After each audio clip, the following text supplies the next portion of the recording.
Hello everyone, welcome to Shreeji competitive classes. सभी को Radhe Radhe.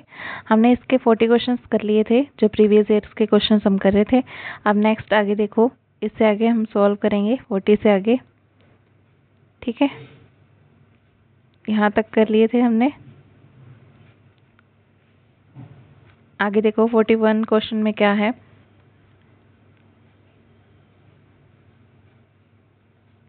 How many electrons are present in outermost shell of silicon. Silicon का सबसे पहले आपको एटॉमिक नंबर पता होना चाहिए। ठीक है, तो वो होता है आपके पास 14। ठीक है, अब इसमें ये ऑक्टेट रूल क्या कहता है, फर्स्ट शेल में कितने इलेक्ट्रॉन्स आते हैं 2, सेकेंड शेल में कितने आते हैं 8। ठीक है, 8 इलेक्ट्रॉन्स इसमें फिल कर दिए। उसके बाद बचे कितने, 2 और 8 10 हो गए, 4 बचे, 4 लास्ट में आ जाएंगे। तो इसने यही पूछा है कि आउटर मोस्ट शेल में कितने इलेक्ट्रॉन्स होते हैं, तो ये होते हैं 4। ठीक है, तो आंसर आ जाएगा सी। नेक्स्ट क्वेश्चन देखो 41, बिल्कुल इजी क्वेश्चन आए हुए हैं। 41 क्वेश्चन में क्या पूछा हुआ है, what is the number of valence electron present in aluminium plus ion. Aluminium के ऊपर पॉजिटिव है, आयन पॉजिटिव का मतलब क्या होता है कि इसने अपना एक इलेक्ट्रॉन दे दिया है। ठीक है, तो इसमें कितने आयन्स हैं ये आपने बताना है वैलेंस शेल में। ठीक है, वैलेंस इलेक्ट्रॉन कितने हैं इसके। एल्यूमिनियम का वैसे एटॉमिक नंबर क्या होता है, सोडियम मैग्नीशियम एल्यूमिनियम 13 होता है ना, तो 13 इसका होता है एटॉमिक नंबर। तो उसके हिसाब से इसमें कितने बनने चाहिए, फर्स्ट में 2, सेकंड में 8, 2 और 8 10, लास्ट में 3, 13 हो गए ना। बट इसने एक अपना दे दिया है, तो कितने बच जाएंगे लास्ट में 2। तो इसका आंसर हो जाएगा बी आपके पास। ठीक है, क्लियर। अब नेक्स्ट क्वेश्चन देखो क्या पूछा हुआ है, which of the following is the property of an isobar. Isotope, isobar आपको पता होना चाहिए। आइसोटोप वो होते हैं जिनका एटॉमिक नंबर सेम होता है, मास नंबर डिफरेंट होता है। ठीक है, आइसोबार वो होते हैं जिनका एटॉमिक नंबर डिफरेंट होता है बट मास नंबर सेम होता है। अब इसमें देखो ऑप्शंस दिए हुए हैं, they have same mass number, atomic number different होता है, मास नंबर सेम होता है, तो यही इसका आंसर हो जाएगा। क्लियर, ये हो गया आपका आइसोबार। आइसोबार का एग्जांपल देख लो, मास नंबर सेम होता है 40, इसका भी 40, आर्गन का भी 40 और कैल्शियम का भी 40, और जो इसका एटॉमिक नंबर है वो डिफरेंट है, इसका 18 है, इसका 20 है। क्लियर। अगला क्वेश्चन देखो, which one of the following state consist से super energetic and super excited particles. Super energetic super excited particles किस में होते हैं, वो प्लाज्मा में होते हैं। ठीक है, प्लाज्मा को बहुत ही हाई लेवल पे बहुत ज़्यादा एनर्जी देके बनाया जाता है। जो ये बोस-आइंस्टाइन कंडेंसेशन होती है, इसको बहुत ज़्यादा लो टेम्परेचर पे रख के बनाया जाता है। ठीक है, देखो इसमें आपको दिया भी हुआ है, plasma is a kind of state of matter in which gases are present in their ionized state at very high temperature। बहुत हाई टेम्परेचर पे प्लाज्मा बनता है। ठीक है, plasma state consist of super energetic and super excited particles. बहुत ज़्यादा excited particles की stage हो जाती है तब बनता है ये।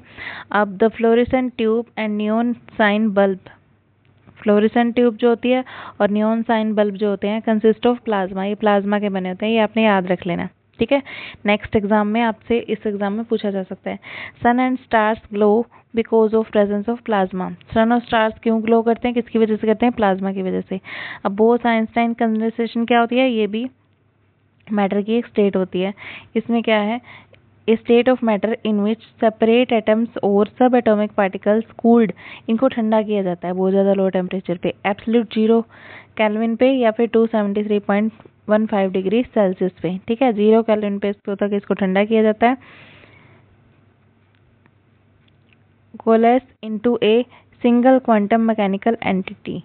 ठीक है, आगे देखो, from the above explanation it is clear that plasma state has super energetic and super excited particles। बस इसमें आपने इतनी बात याद रखनी है, ये ज़्यादा करने की जरूरत नहीं है, इतना याद रख लेना।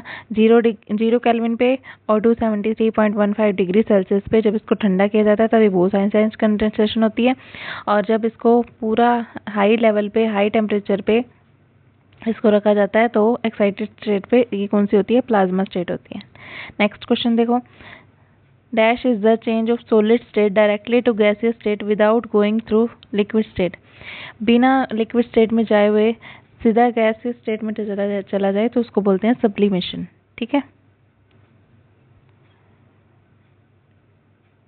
इसका आंसर हो जाएगा आपका सब्लिमेशन। ठीक है जी। आगे देखो, एग्जाम्पल के लिए आप ले सकते हो बर्निंग ऑफ कैम्फर, कपूर देखे ना आपने, सीधा गैसीय स्टेट में कन्वर्ट हो जाता है सॉलिड से। अगला क्वेश्चन देखो, which one of the following is dispersing medium for emulsion. Emulsion के लिए डिस्पर्सिंग मीडियम कौन सा है, ये आपने बताना है। इमल्शन होता क्या है? मिक्सचर ऑफ 2 और मोर लिक्विड्स, 2 या 2 से ज़्यादा लिक्विड्स के मिक्सचर को इमल्शन बोलते हैं। That are usually immiscible but under specific transforming process will adopt a macroscopic homogeneous one। तो क्या करेंगे, ट्रांसफॉर्मिंग स्टेट पे जाके ये क्या कर लेंगे, मैक्रोस्कोपिक बना देंगे, अपनी एक होमोजीनियस एक बना देंगे, मतलब मैक्रोस्कोपिक एक बड़ा पार्टिकल बना देंगे। ठीक है, होमोजीनियस को बोलेंगे। In an emulsion one liquid is dispersed in other, एक लिक्विड जो है ना दूसरे में डिस्पर्स हो जाता है। तो ये इमल्शन किसकी प्रॉपर्टी है, यही पूछना चाह रहा है ये, डिस्पर्सिंग मीडियम फॉर इमल्शन। तो ये कौन सा होता है, लिक्विड। एक लिक्विड दूसरे में घुल के, ठीक है, क्या कर देता है, होमोजीनियस मिक्सचर बना देता है। तो उसको बोलते हैं हम इमल्शन। अगला क्वेश्चन देखो, calculate the number of moles present in 120 gram of Mg। Magnesium के 120 ग्राम में, मैग्नीशियम का एटॉमिक नंबर कितना होता है, 12। तो ये आप एटॉमिक मास याद रख लेना, ऑलमोस्ट डबल ही होता है। ठीक है, तो एटॉमिक मास कितना हो जाएगा, 24, वैसे दिया भी हुआ है। ठीक है, तो आप इसका निकाल लोगे, जब भी हम इसका नंबर ऑफ मोल्स निकालते हैं तो निकालते हैं गिवन मास बाय में मोलर मास। ठीक है, गिवन मास बाय में मोलर मास।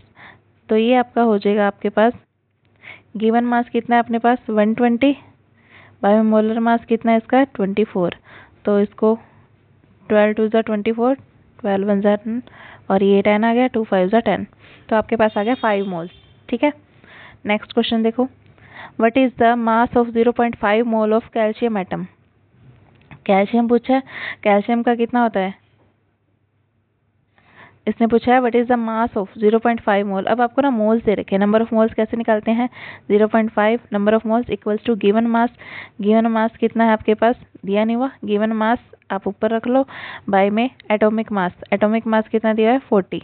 ठीक है, तो गिवन मास, मास यहाँ से निकल जाएगा, कितना आएगा, मास से तो निकालना है, आपसे पूछा हुआ है ना, 40 इंटू में 0.5 हो जाएगा। तो ये आ जाएगा आपके पास 40 इंटू में 0.5। तो पॉइंट हटा के नीचे 10 लगा दो, ये कट गया, 5 4 20, 20 आपके पास आ गया आंसर। ठीक है, एटॉमिक मास कितना आ गया इसका 20। What is the original colour of litmus solution. Litmus solution का ओरिजिनल कलर कौन सा होता है, तो ये पर्पल होता है। ठीक है, याद रखना आपने, पर्पल कलर होता है। The litmus solution is a type of chemical which is used to determine the acidic and basic nature। litmus solution क्या होता है, acidic और basic nature को मेजर करने के लिए केमिकल होता है, एक टाइप का केमिकल होता है। It has a purple colour in neutral medium. Neutral medium में इसके पास पर्पल कलर होता है, एसिडिक मीडियम में ये रेड बन जाता है, ब्लू से रेड बन जाता है, और बेसिक मीडियम में ब्लू बन जाता है। ठीक है, which gas is formed when metal hydrogen carbonates reacts with acids। Metal hydrogen carbonate जब एसिड के साथ रिएक्ट करेंगे तो उसमें कौन सी गैस फॉर्म होगी। इसका आंसर देखो, ये वही वाला पेज आ गया, नेक्स्ट पेज देखो, यहाँ से ये अलग आ गया, 1 मिनट रुको, ये रहा, metal hydrogen carbonate on treatment with acid produce CO2। तो ये CO2 प्रोड्यूस करता है एसिड के साथ ट्रीटमेंट करने से। इसका मेटल हाइड्रोजन के और कार्बोनेट ले लो, NaHCO3। ठीक है, एसिड कोई भी ले लो, HCl ले लो। ठीक है, तो ये स्ट्रॉन्ग एसिड होता है HCl। तो इसके साथ जब ये रिएक्ट करेगा तो NaCl, Na और Cl अलग निकल जाएगा और CO2 अलग निकल जाएगी, साथ में H2O निकल जाएगा। ठीक है, ये आपने रिएक्शन याद भी रखनी है, इसमें हमेशा यही निकलता है। NaHCO3 में जब हम एसिड ऐड करते हैं तो एक तो इसका प्रोडक्ट बनता है NaCl, सॉल्ट बनता है, CO2 और H2O साथ में निकलती है। ठीक है, तो इतना बहुत है। अभी नेक्स्ट आपको अगली वीडियो में क्वेश्चंस मिलेंगे और ज़्यादा। All the very best, thank you so much.